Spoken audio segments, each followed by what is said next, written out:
Okey, kita sambung nasionalisme di Vietnam. Kuasa asing mana yang masuk Vietnam iaitu Perancis. Okey, pertama macam mana boleh wujudnya nasionalisme di Vietnam? Wujud nasionalisme di Vietnam adalah bila berlakunya perubahan sosiopolitik dan sosioekonomi selepas kedatangan Perancis 1918. Okey, siapa pelopor gerakan nasionalisme di Vietnam ni adalah daripada golongan-golongan bangsawan dan juga pegawai daripada golongan Mandarin. Okey, mereka ni sebenarnya memperjuangkan pemulihan sistem pemerintahan beraja. Okay, lepas tu muncul pula golongan intelektual, yang mana golongan intelektual ni golongan bijak pandai. Mereka membangkitkan ataupun meningkatkan kesedaran politik dan juga gerakan anti Perancis, gerakan benci Perancis, okay, dalam kalangan rakyat. Macam mana mereka buat, macam mana mereka nak sebarkan idea ni kepada rakyat-rakyat? So dengan cara menggunakan akhbar, iaitu ada dua akhbar yang digunakan, iaitu Tribune Indich dan juga Clocher Philippe.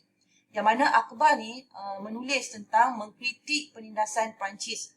Okay, mengkritik penindasan Perancis dan juga menuntut hak rakyat Vietnam. So dalam akhbar tu kritik lah, cakap benda tak elok lah tentang Perancis supaya masyarakat rasa supaya masyarakat macam dia rasa tak sukalah kepada Perancis. Okay. Lepas tu kalau kamu tengok juga gerakan nasionalisme Vietnam selepas Perang Dunia Pertama bercorak revolusi, yang mana dia guna dua aliran. Yang keempat dia guna dua aliran ideologi, iaitu pertama nasionalisme, yang kedua komunisme. Okey, kalau revolusi secara nasionalisme ditubuhkan parti Vietnam Quoc Dinh Diem. Okey, Vietnam Quoc Dinh Diem ni dipimpin oleh Nguyen Tai Hoc. Okey, dan satu lagi aliran ideologi komunisme, iaitu Parti Komunis Vietnam dipimpin oleh Ho Chi Minh. Okey, so kita tengok perjuangan oleh parti Vietnam Quoc Dinh Diem ni. Okey, perjuangan parti Vietnam Quoc Dinh Diem ni dia sebenarnya berteraskan demokrasi, nasionalisme dan sosialisme. Tiga benda teras dalam perjuangan parti Quoc Dinh Diem. Okey, so mereka nak lancarkan pemberontakan pada tahun 1930. Kenapa mereka lancarkan? Kenapa mereka lancarkan pemberontakan? Okey, untuk mengusir Perancis daripada Vietnam. Dan juga mereka nak menubuhkan kerajaan Republik Vietnam. Okay. Lepas tu bila mereka nak lancarkan pemberontakan ni, masa ni lah diambil peluang oleh Perancis, di mana Perancis terus tangkap dia punya pemimpin parti Quoc Dinh Diem, iaitu Nguyen Tai Hoc, dan Nguyen Tai Hoc dihukum bunuh. So matilah Nguyen Tai Hoc tu. Bila pemimpin mati, so anak buah pun akan jadi lemah. So perjuangan parti Vietnam Quoc Dinh Diem so lemahlah, lumpuh, so, tak ada bergerak. Okey, dibawa pula oleh Parti Komunis Vietnam. So, gerakan revolusi nak menentang Perancis diteruskan oleh Ho Chi Minh. Okay, Ho Chi Minh buat apa? Ho Chi Minh dia isytiharkan kemerdekaan Republik Demokratik Vietnam di Hanoi, Vietnam Utara. So, maksudnya bila Ho Chi Minh ambil alih, dia isytiharkan kemerdekaan di Vietnam Utara. Tapi pada masa sama, Vietnam Selatan yang dekat Saigon tu masih lagi di bawah Perancis dan juga Amerika Syarikat. Okay, so dia kata kat sini nasionalisme di Vietnam ni masih diteruskan, gerakan tentang barat tu diteruskan sampailah wujudnya Republik Vietnam pada 1976 terhasil ataupun terbentuk. Okay, itu di Vietnam. Tengok, so kat sini di Vietnam ni ingatlah Perancis.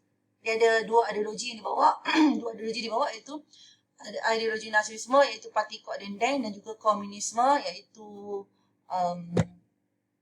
dibawa oleh Ho Chi Minh. Okay, Parti Komunis Vietnam. Okay, next kita tengok tentang nasionalisme di Indonesia. Okay, di Indonesia siapa yang kuasa asing mana yang masuk, iaitu Belanda. Okay, yang pertama mana? Ya. Nasionalisme di Indonesia, dia sebenarnya awal dia berkisar tentang isu pendidikan. Yang mana isu pendidikan tu mereka kurang mendapat pendidikan lah. So, kat sini apa yang dibuat oleh pemimpin Indonesia, so dia nak ubah nasib rakyat. Okay, ubah nasib rakyat akibat daripada dasar penjajahan Belanda. Belanda macam diskriminasi siapa yang boleh pergi belajar, siapa yang tak belajar macam tu. So nak ubah nasib rakyat dari segi pendidikan. Pemimpin dia Radin Ajeng Kartini, dia merupakan pelopor perjuangan memajukan pendidikan kaum wanita. Okay, so dia tulis buku, karya dia nama dia Hilang Gelap Terbitlah Terang. Okay, so karya ni juga diterjemahkan dalam bahasa Inggeris juga. Dalam karya ni, dalam buku Hilang Gelap Terbitlah Terang ni, dia ada cerita tentang dasar diskriminasi yang dibuat oleh Belanda, yang mana Belanda menindas dan membawa kemunduran kepada bangsa Indonesia. Maksudnya hanya golongan tertentu je boleh mendapatkan pendidikan. Ya, maksudnya tak ramai lah yang pandai. Macam itulah. Okey. Lepas tu, itu yang oleh Radin Ajin Kartini lah. Dia buat buku. Buku dia nama Hilang Gelap dan Bilang Terang. Okey. Lepas tu ada juga Pertubuhan Muhammadiyah. Yang mana, kamu tengok sini, munculnya pertubuhan yang lebih tersusun iaitu Pertubuhan Muhammadiyah. Untuk apa Pertubuhan Muhammadiyah ditubuhkan? Untuk mempertahankan agama Islam dari ancaman sekularisme Barat. Maksudnya nak pertahankan Islam daripada pengaruh Barat yang masuk. Okey. Selain daripada Pertubuhan Muhammadiyah, wujud juga Syarikat Islam, yang mana Syarikat Islam dia adalah lebih radikal daripada Pertubuhan Muhammadiyah. Okey, gerakan lebih radikal untuk memperjuangkan kemerdekaan Indonesia. Yang ini dah start dah nak perjuangkan kemerdekaan. Okey, lepas tu wujud juga lagi parti.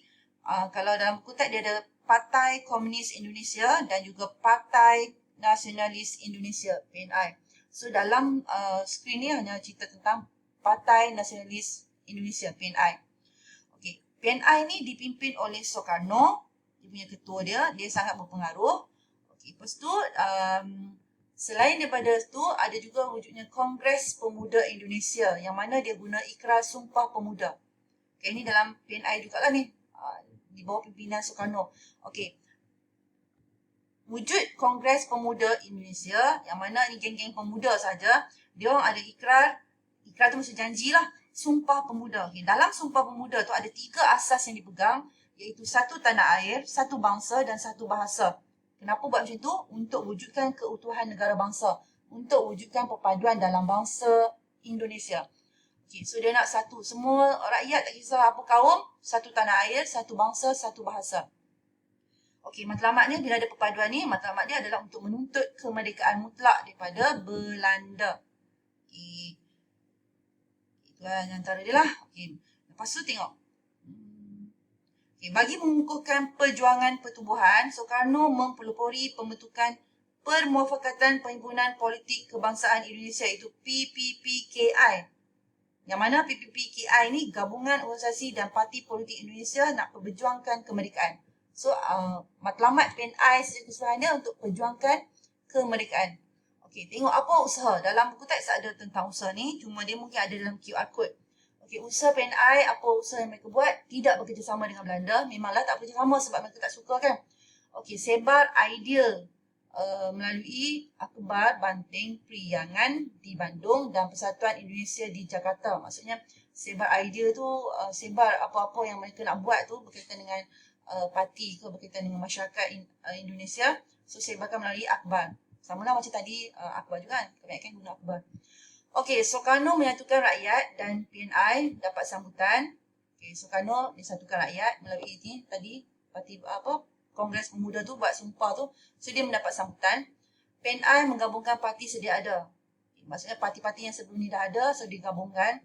Seperti Kelab Pelajar Surabaya, Budi Utomo, Pasundan, Ikatan Sumatera, Syarikat Islam dan Kaum Betawi. Kenapa digabungkan? Agaknya kalau secara logik ni, kenapa digabungkan gabungkan apa tu? Gabungkan persatuan-persatuan ni agar dia menjadi lebih kuat. Kan? Gabungan lebih kuat lah. Okay, itu nasionalisme di Indonesia. Okay, kita tengok yang terakhir iaitu nasionalisme di Thailand.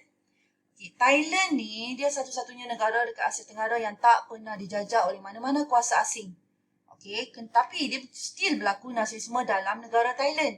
Okay, untuk apa berlakunya nasionalisme di Thailand? Untuk mempertahankan kedaulatan negara supaya tak dijajah dan menuntut pelibatan rakyat dalam pemerintahan. Okay, dekat Thailand, so mereka nak kekalkan kedaulatan negara mereka lah dan juga nak menuntut rakyat terlibat dalam pemerintahan. Okay, tengok yang pertama. Nasionalisme di Thailand dipelopori oleh Raja Thailand.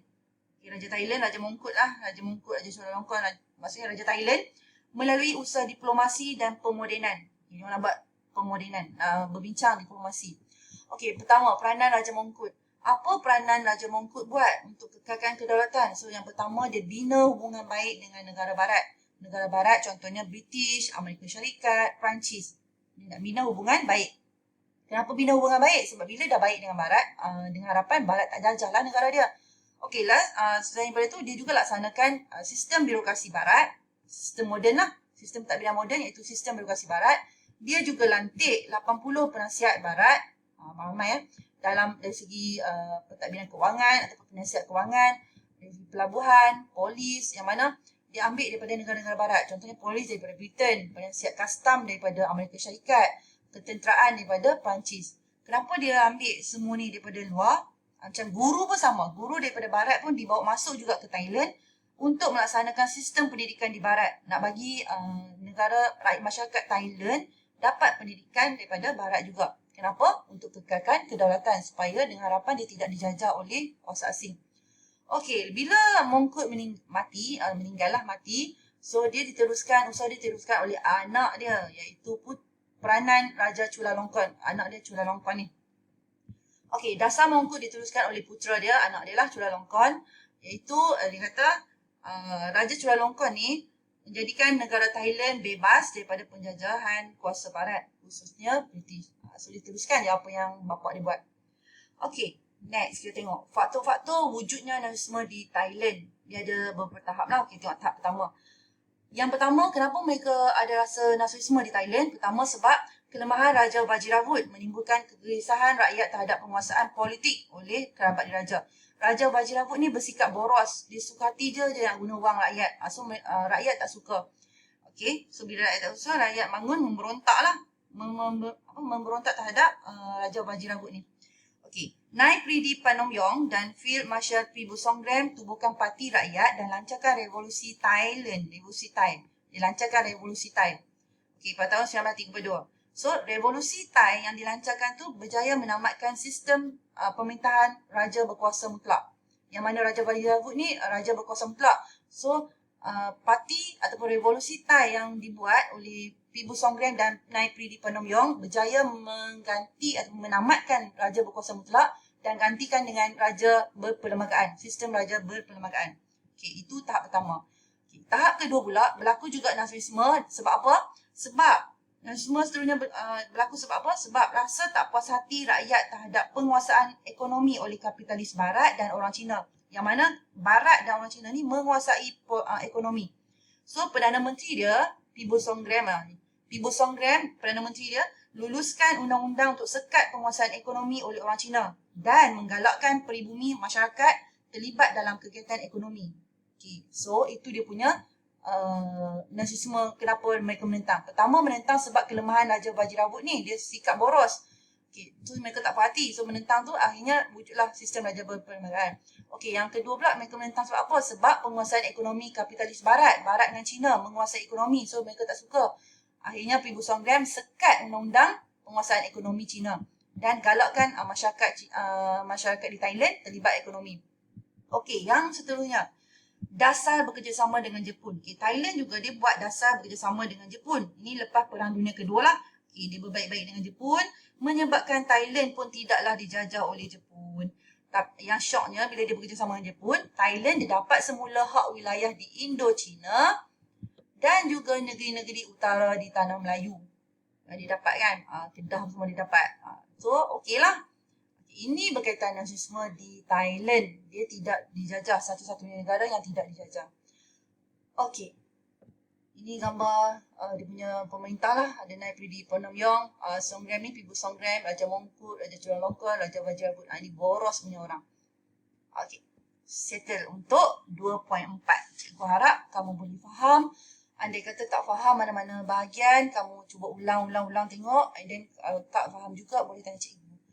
Okey. Sampai situ juga. Terima kasih. Bye-bye.